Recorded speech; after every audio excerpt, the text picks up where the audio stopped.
A paz do Senhor, povo de Deus, a paz do Senhor a todos de outras religiões. Vamos meditar em Gênesis 21, Abraão e o sacrifício de Isaac. Tema: não troque o provedor pelas promessas. Primeira lição: Deus não quer se envolver com Isaac, ele quer apenas Abraão de volta.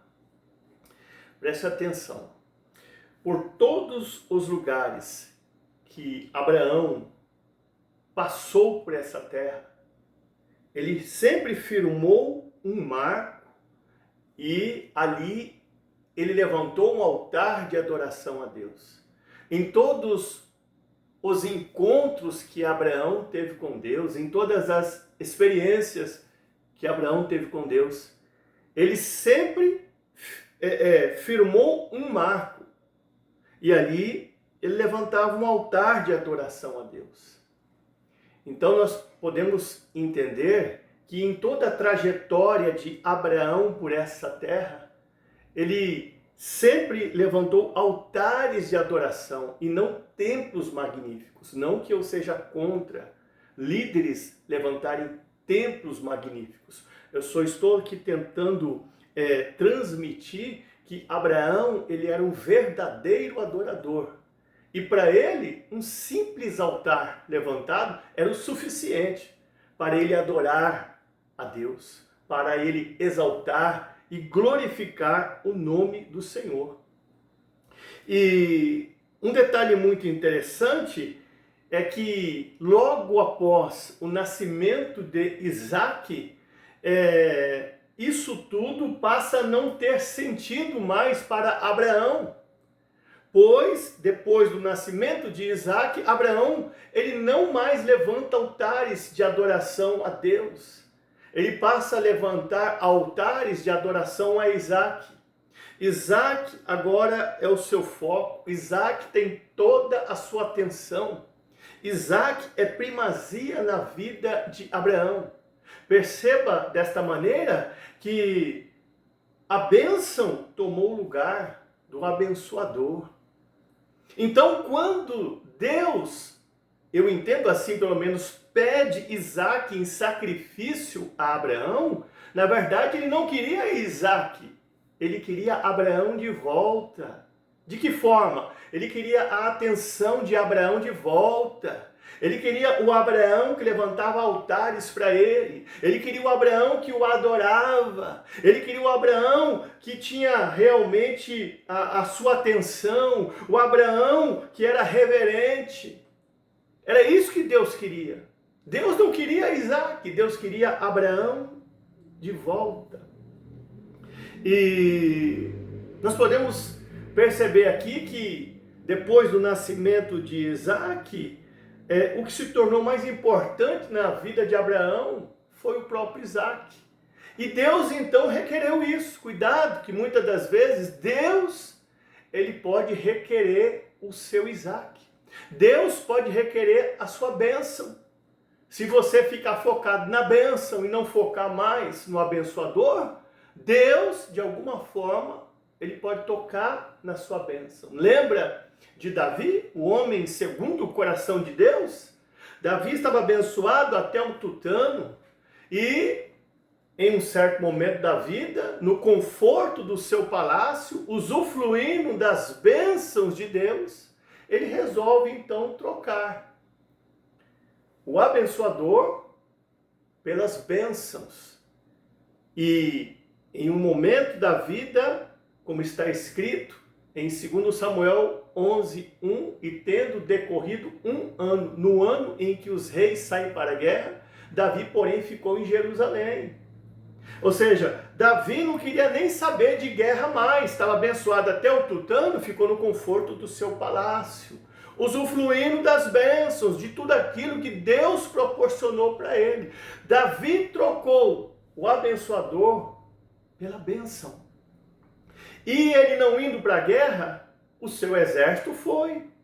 E junto com o seu exército foi a Arca da Aliança. E a Arca da Aliança simbolizava a presença e a justiça de Deus. Ou seja, a presença de Deus se afasta de Davi. Porque Davi se afasta do abençoador, porque para ele está sendo mais importante as bênçãos do que o abençoador. Não troque o abençoador pelas bênçãos. Segunda lição. É melhor estar com Deus na prova do que aparentemente estar sendo produtivo sem Ele. Antes de Abraão ter Isaque, Abraão chorava para Deus. Antes de Abraão ter Isaque, Abraão se quebrantava para Deus. Antes de Abraão ter Isaque, Abraão conversava com Deus a respeito do seu sonho de ter um filho. Porém, depois que Deus abençoa Abraão, e Abraão tem um filho e começa a o embalar em seus braços, Abraão não chora mais para Deus. Na verdade, Abraão chora sim, mas de emoção e de caduquice por Isaque. Abraão não se quebranta mais para Deus. Abraão se quebranta sim, mas não para sentir a presença de Deus, mas pela presença de Isaque. Abraão não conversa mais com Deus, mas na verdade ele conversa sim, só que com Isaque. Porque agora ele já tem a promessa. A promessa está cumprida. E no momento que ele tem a promessa, ele se esquece do provedor.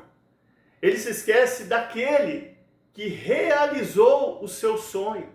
Daquele que sempre esteve no controle, ali o animando, ali sempre o inspirando a acreditar no cumprimento da promessa. Você sabia que o nome Isaque simboliza alegria?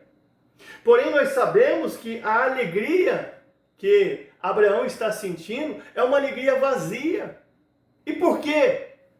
Porque ele tem Isaque. Ele tem o sonho realizado. Ele tem um filho que ele tanto almejou. Mas ele está tendo uma alegria vazia. E por quê? Porque ele agora tem a bênção, mas não tem um abençoador. E por que ele tem a bênção, mas não tem um abençoador? Porque ele trocou o abençoador pela bênção. E por isso o provedor vai requerer a bênção. E por isso o abençoador vai requerer a bênção de Abraão. Então aqui nós percebemos o seguinte: na tragédia, Abraão tinha uma aliança com Deus. Agora, no triunfo, ele quebra essa aliança. Por isso que muitas das vezes, Deus deixa o crente na prova muito tempo. Por isso que muitas das vezes, Deus permite o crente ficar no vale da sombra da morte muito tempo. Por isso que muitas das vezes, Deus permite o crente permanecer no deserto por muito tempo. Para ele ser aperfeiçoado, ajustado, para ele ser realmente aprimorado, para que quando Deus lhe entregar a bênção, ele não troque o abençoador pela bênção. Vamos lembrar novamente de Davi, o homem segundo o coração de Deus. Lembra quando Davi estava lá no vale de Elá, procurando 5 pedras para lançar sobre Golias e o derrotar? Vale é um lugar baixo. Lá estava Davi de coque, de 4, vamos dizer assim, procurando 5 pedras bem lapidadas para lançar sobre Golias. Nunca Davi esteve em um lugar tão baixo, porém ele nunca esteve tão bem espiritualmente. Derrotou Golias. Lembra depois de Davi ter sido exaltado? Estava lá em cima do palácio, um lugar muito alto. Nunca esteve em um lugar tão alto, porém, nunca esteve tão mal espiritualmente, porque ele foi vencido pelo gigante chamado Batseba. Então, muitas das vezes, é melhor você estar no vale de Elá, no lugar mais baixo possível. Pelo menos, você está bem espiritualmente, vencendo os Golias da vida, do que estar lá em cima no palácio, no lugar mais alto possível, mas mal espiritualmente, perdendo para o gigante Batseba. Nós precisamos compreender isso e levar mais em conta isso. Melhor na prova com Deus do que parecendo estar produtivo sem Deus. Terceira lição. A caminhada encaminha o milagre. Abraão, ele caminhou 3 dias para ver o seu milagre acontecer. Sendo assim, entendemos que o nosso milagre, ele acontece na caminhada. O nosso milagre, ele acontece no percurso, na trajetória da vida. Lembra dos 10 leprosos?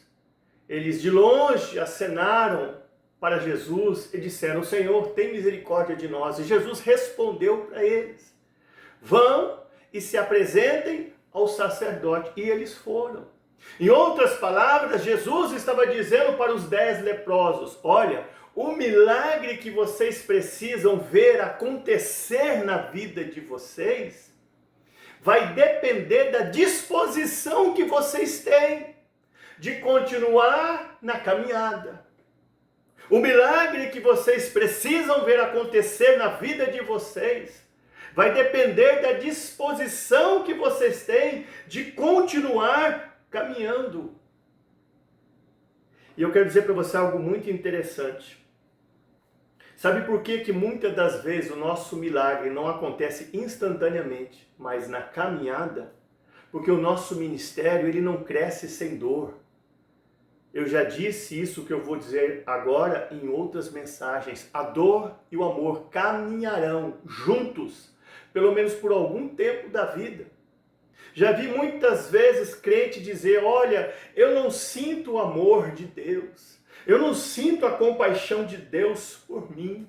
Eu só sinto dor, eu só sinto angústia.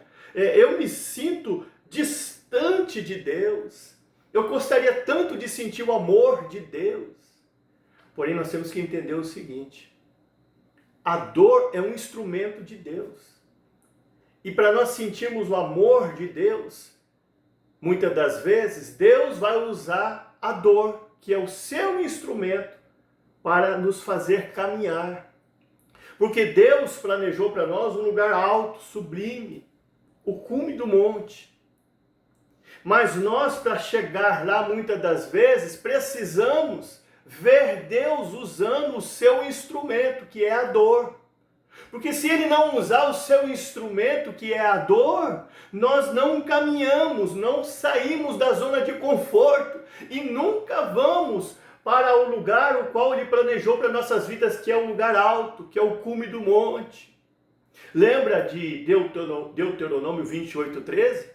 E te colocarei por cabeça e não por cauda. Estará sempre em cima e nunca embaixo. Muitas das vezes você está reclamando que não sente o amor de Deus. Só sente a dor, mas a dor é um instrumento de Deus para te levar até o alto do cume, que é o lugar que Deus planejou para a sua vida. E quando você chegar no alto do cume, aí você vai sentir o amor de Deus. Mas enquanto você não começar a caminhar, sair da zona de conforto, você vai sentir a dor. Mas quando você se movimentar em direção ao alvo de Deus, que é o alto do cume, aí você chegando lá, você vai sentir o amor de Deus. Mas fica tranquilo, fica tranquila. A dor que você está sentindo não vai te matar, só vai te levar para o propósito. Você se lembra o que Jesus disse em Lucas 13:33? Importa caminhar hoje, amanhã e depois, para que não aconteça que um profeta morra fora de Jerusalém.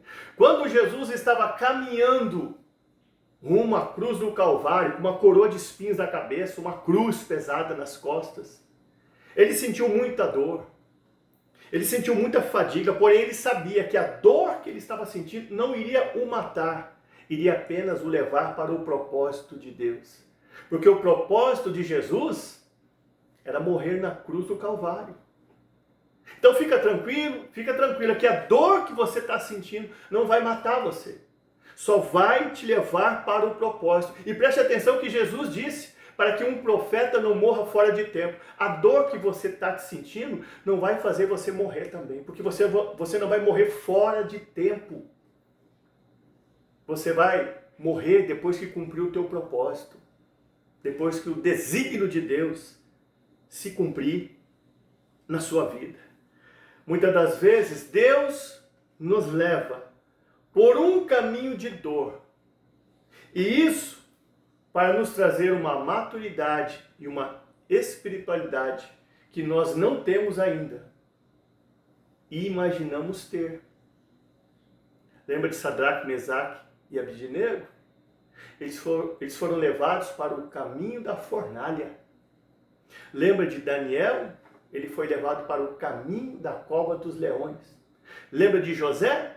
Ele foi levado para o caminho da cisterna e para o caminho do cárcere. Um pregador renomado chamado T.D. Jakes, ele diz: enquanto o teu ministério não estiver sangrando, você ainda não está liderando. Por isso que está relatado em Hebreus 12:4. Ainda não resisti até o sangue na vossa luta contra o pecado. Então, entenda uma coisa. Não duvide das promessas de Deus. Duele por elas. Quarta lição. Quem oferta hoje e se oferta está em outro nível. Preste atenção que só Abraão e Isaac sobem no monte. Os dois moços ficam lá embaixo, no sopé do monte. Abraão tinha oferta, então ele sobe lá para cima do monte. Os dois moços não tinham ofertas, então eles ficam lá embaixo, no sopé do monte. O que nós aprendemos aqui? As pessoas que aqui embaixo, nessa terra, continuarem não ofertando e nem se ofertando a si mesmo, quando Jesus voltar, elas não vão subir com ele, mas vão ficar embaixo, aqui nessa terra. Mas as pessoas que aqui embaixo nessa terra tiverem um coração aberto e continuarem ofertando e se ofertando a si mesmos, quando Jesus voltar, elas vão subir com Jesus para a Nova Jerusalém. Sabe por quê? Lá em Romanos 12:2 está relatado: e rogo-vos, irmãos, pela compaixão de Deus, que apresenteis os vossos corpos em sacrifício vivo, santo e agradável a Deus, que é o vosso culto racional. A Bíblia nos relata que nós precisamos congregar, Hebreus 10:25, não deixando a vossa congregação, como é o costume de alguns, antes admoestando-vos uns aos outros, quanto mais que se vê que se chega aquele grande dia. Então a Bíblia nos relata que nós precisamos congregar e oferecer os nossos corpos em sacrifício vivo, santo e agradável a Deus. Ah, mas a minha religião não ensina assim. Eu sinto muito em te dizer. Se a tua religião não ensina o que está na Bíblia Sagrada, então tem alguma coisa errada. Eu não estou falando só de oferta, de abrir as mãos e o coração para ofertar no reino de Deus. Eu estou falando em oferecer o teu corpo em sacrifício vivo também, santo e agradável a Deus. Então, Abraão tinha oferta. Ele subiu no cume do monte. Os dois moços não tinham ofertas. E eles ficaram lá embaixo, no cume, aliás, lá embaixo, no sopé do monte. Que nós venhamos fazer uma avaliação disso. Quinta lição: esperar não é desperdiçar. Agora vamos falar do lado bom dos dois moços que ficaram lá embaixo, no sopé do monte, esperando pacientemente o seu Senhor, Abraão. Nós tiramos uma lição poderosa desses dois moços, vendo esse lado da moeda. Você está esperando no Senhor? Isaías 40:31 está relatado: mas os que esperam no Senhor renovarão as suas forças. Subirão com asas como de águias, correrão e não se cansarão, andarão e não se fatigarão. Se nós formos em Salmos 40:1 está relatado: esperei com paciência no Senhor, e ele se inclinou para mim. O paralítico de Betesda esperou 38 anos pelo seu milagre. A mulher do fluxo de sangue esperou 12 anos pelo seu milagre. A mulher que tinha um espírito de encurvatura esperou 18 anos pelo seu milagre. Caleb esperou 45 anos para ver o cumprimento de uma promessa. Você está esperando no Senhor? Ah, mas eu estou desesperado. Continua esperando. Ah, mas eu estou confuso, confusa. Continua esperando. Ah, mas eu estou desequilibrado, desequilibrada. Continua esperando. Ah, mas eu estou desmotivado, desmotivada. Continua esperando. Ah, mas eu estou confuso, confusa. Continua esperando. Eu estava na Americana esses dias, avaliando o preço de uns produtos, e eu estava em um conflito interior, meio que querendo questionar Deus pelo processo, pela forma como Ele age na minha vida. E sempre Deus se revela na minha vida me surpreendendo. Aí, do nada, chegou um senhor do meu lado, que eu de vista conheço ele desde a década de 90 do comércio, ali, cabeça bem branquinha, uns 80 anos. Começou a conversar comigo. Ei, você revende? Você está comprando um monte de objetos aí? Eu falei, sim. Aí eu não queria conversar, eu estava sentindo, sabe, meio assim para baixo, estava tendo um pequeno conflito interior dentro de mim, eu queria conversar com Deus só. Ele continuou conversando. Eu lembro de você. Falei, também lembro do Senhor. Aí, do nada, ele falou assim, eu perseverei aqui no centro da cidade, no comércio, sabia? Eu falei, sabe quanto tempo que eu estou aqui? Ele falou, não, 38 anos. Na hora o Senhor falou comigo. O paralítico de Betesda esperou 38 anos. E esse senhor com a cabeça branca, ele é um ancião. Ancião simboliza Deus. O próprio Deus falou comigo, estou vendo a tua dor. Estou vendo a tua angústia, estou vendo que você está desmotivado, estou vendo que muitas das vezes você quer chutar o pau da barraca, estou vendo que às vezes você não quer continuar, mas eu estou te vendo, continua esperando, a tua hora vai chegar. Erga a tua cabeça, mete o pé e vai na fé, manda essa tristeza embora, manda essa tristeza embora, basta acreditar que um novo dia vai raiar, tua hora vai chegar. Entendeu? Então permaneça firme, porque antes do tempo pode chorar, pode espernear, pode ficar de mal com Jesus, que não vai acontecer nada. Mas se você respeitar o tempo de Deus, se você respeitar o relógio de Deus, aí sim você vai ver o agir de Deus na sua vida, aí sim você vai ver o milagre. E é importante nós entendermos que no tempo da espera, que nós estamos aguardando, é um tempo de pressão. Nós ouvimos muitas vozes, como está relatado em 1 Coríntios 14:10. Há, porém, muita espécie de vozes do mundo, e todas elas têm um significado. Porém, nós precisamos entender que nesse tempo de espera, que é um tempo de pressão, e que nós ouvimos muitas vozes, nós precisamos continuar ouvindo a voz do Senhor. Você já pensou? Se Abraão, naquele momento que ele levanta o seu cutelo para cravar em Isaque, pela pressão psicológica que ele estava vivendo, pela pressão emocional que ele estava vivendo, ele não ouvisse o anjo dizendo para ele, Abraão, não faças nenhum mal contra o rapaz. Já pensou se ele não ouvisse e tivesse cravado o cutelo? Ele teria cometido uma tragédia. Porém, naquele momento de pressão psicológica, pressão emocional que ele estava ali vivendo, ele estava atento à voz de Deus e não a outras vozes. Então, nesse momento de espera, nessa fase de espera que você está vivendo, não sei há quanto tempo, não ouça outras vozes, continue atento à voz de Deus, para que você não cometa uma loucura, para que você não desvie, para que você não se afaste, para que você não se revolte, para que você não volte para trás, continue ouvindo a voz de Deus. Não cometa uma loucura. Abraão foi obediente a Deus. Abraão foi responsável. E por isso, o cutelo que viria para juízo sobre Isaque se tornou um instrumento de lapidação.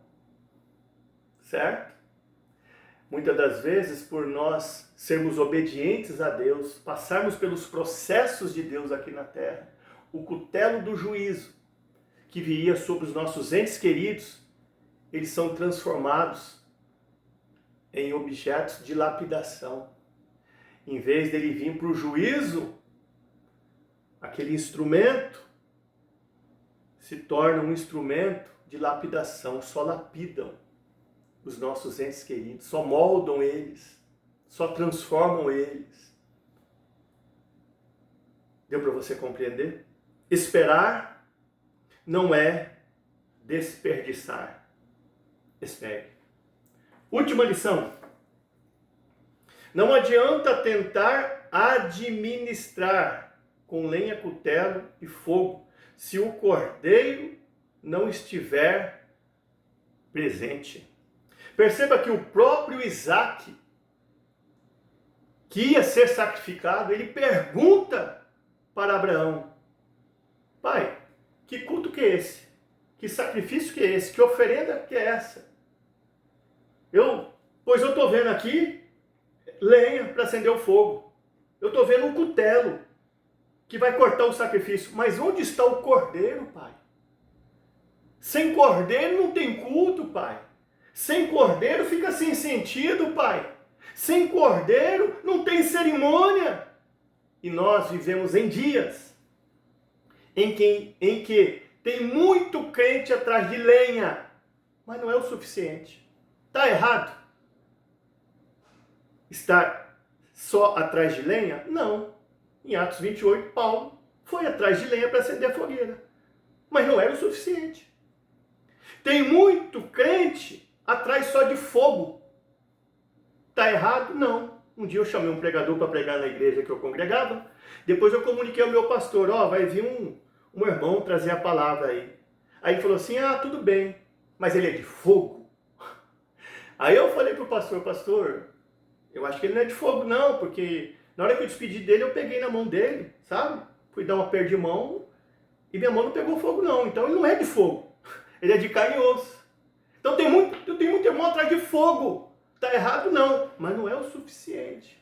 E tem muito irmão atrás de cutelo. Cutelo simboliza o juízo. Tem muito irmã que vai numa congregação e fica prestando atenção só se Deus vai tratar, sabe? Se Deus vai corrigir. Quando vê Deus entrando em juízo, dando uma palavra de juízo, Deus tratou, Deus ajustou, hein? Você viu que ele ficou sem graça? Ela ficou sem graça? Você viu como que Deus falou duro? Ali vai vir correção. Ele está preocupado só com o juízo, é cutelo. E só isso não adianta. Tem que ter o cordeiro. No culto tem que ter lenha. No culto tem que ter fogo. Tem que ter cutelo sim. Mas tem que ter o cordeiro. Porque não adianta nada ter fogo, ter lenha, ter cutelo, se não tiver o cordeiro. O culto não acontece. O culto fica vazio. O culto fica sem sentido. O culto fica sem direção. O culto não é o mesmo. Lembra do profeta Jonas? Deus falou: prega lá em Nínive. Não vou pregar não, aquele povo é ruim. Aquele povo lá é perverso. Eles têm que ir para o inferno. Só que Deus falava: não, vai lá e prega em Nínive. Então, para terminar, tem igreja, tem ministério que tem cutelo, tem lenha, tem fogo, mas não tem o cordeiro. E eles nem se importam com a presença do cordeiro, nem valorizam a presença do cordeiro, nem se importam com a presença do cordeiro. Se tiver fogo, tá bom. Se tiver cutelo, tá bom. Se tiver lenha, tá bom, mas e o cordeiro? Que o cordeiro esteja na minha vida, na sua vida, no seu ministério, na tua vida espiritual sempre. Porque sem o cordeiro, fica tudo sem sentido. Deus abençoe a todos.